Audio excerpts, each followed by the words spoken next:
complètement fanatique de Voldemort. Jared était... Ah ben, on commence alors. Elle a été en prison pendant 14 ans pour avoir torturé jusqu'à la folie les parents de Neville. Guarda che buono.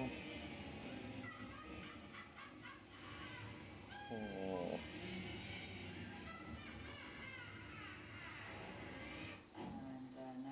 Et là, elle revient et essaye d'avoir la prophétie.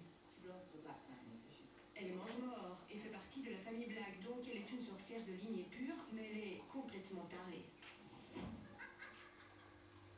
Un rôle parfait pour Helena Bonham Carter, qui ne fait que de rares apparitions dans cet épisode 5, en attendant mieux, sans aucun doute.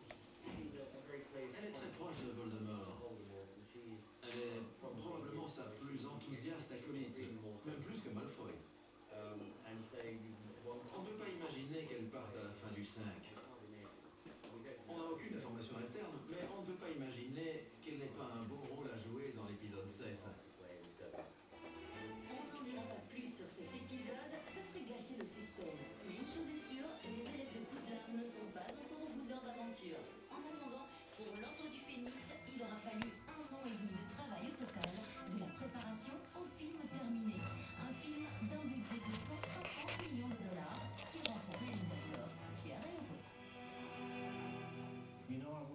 Vous savez, je le regarde toutes les 2 semaines. Je m'assois avec mon monteur au cinéma, on se prend des chips et des bières et on regarde le film, on en parle. On discute de ce qui va, de ce qui doit encore être travaillé.